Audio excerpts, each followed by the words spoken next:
好家伙，前面刚调整一次，我吐槽调整的太少了，策划有点敷衍。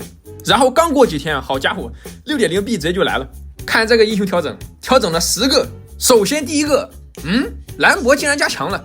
这个英雄本身不弱，就是这个大招的逆天使法，很多人不习惯。护盾值提升了 5% 的 AP 加成，移速加成也提高了 5%。红温石的护盾值和移动速度均为基础值的 150%。如果不是大招太难用的话，兰博可能会削弱。这可能是唯一一个因为施法比较难，所以被加强的英雄。然后下一位滑板鞋，设计师想增强滑板鞋在双人路的表现，所以 W 的被动伤害提高了 2% 的最大生命值，同时冷却时间减少了2秒。但还是那句话，想稳定触发被动，你得找一个双排的辅助。我既然都找到双排辅助了，我为什么不玩卡车狗？所以影响不大。然后寡妇，我上期改动刚吐槽完，现在立马加强了。大招的伤害1级加了30点，然后2级20点，3级加10点，这可是大增强呀！寡妇的大招是生命值越低伤害越高，基础伤害加30，什么概念？就是5级之后半血以下，一个ER直接秒了。类比诺手之前的话很幽默，大招给了1点伤害就立马起飞了，同一个道理。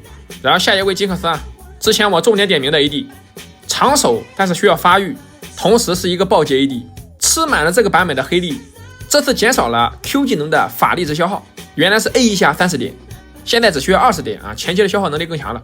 同时火箭的普攻伤害从107加强回原来的110了，这波增强可以的，后期攻速起来对吧？每发平 A 多了 3% 的伤害，同时蓝耗还降低了，但是前中期依旧比较难度过。然后下一位螃蟹，我们提升了厄亚特在游戏早期的伤害，借此加强他线上的威慑力。然后被动技能直接加了 1% 的最大生命值，别看只加强了 1%， 一级学个 E 背过来6条腿全喷一遍前期这个伤害增加了不少。然后我们的瑞文大人耐久度版本一改的话，瑞文没有原来那么强了，但是也称不上弱，可能是因为后面有这个花木兰的皮肤，所以设计师加强了 Q 技能的基础伤害加了10点，3段就是30点。为了防止刷野过快对野怪的伤害只有 70%， 但是影响不大该怎么打也还怎么打。然后勇往直前的护盾提升了10点。好，这么玩是吧？谁不知道策划心里想的是什么？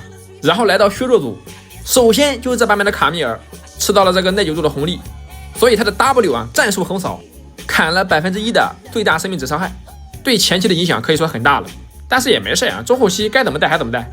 然后天使的话设计师说希望天使更符合后期英雄的定位，所以前期的话这个治疗被削了削了15点，关键是你满级也没提升然后一技能的话主动伤害前期砍了 1%， 只要后期像个人，那么就是后期英雄了。那前期呢？前期咋办？然后下一位就是木木新版本以来好不容易翻身了，然后就削了 W 的每秒基础伤害砍了5点，每秒的额外伤害砍了 0.6 的 AP 加成，砍基础伤害是砍肉木木，砍 AP 加成是砍 AP 木木。那你让木木玩什么 AD 木木？然后大招的话砍了 10% 的 AP 加成，那以后真就得玩肉了当工具人。然后就是奶妈，因为这个耐久度调整之后前中期不会被秒了，所以奶妈可以狂奶。然后 W 的 CD 加了1秒也行吧，问题不大，反正 CD 装起来之后还是一样。另外这个大龙也调整了，缩短了大龙被唤醒进入战斗的时间，同时大龙能把那个英雄变成什么乐器，很恶心，原来是2秒，现在只需要1秒了。调整的话就这些，装备的话没有改动，百分比的英雄依旧没有调整，但是也行吧，毕竟上次更新才6天，调整的这么快也确实干活了。就是这个百分比的英雄不应该削一削吗？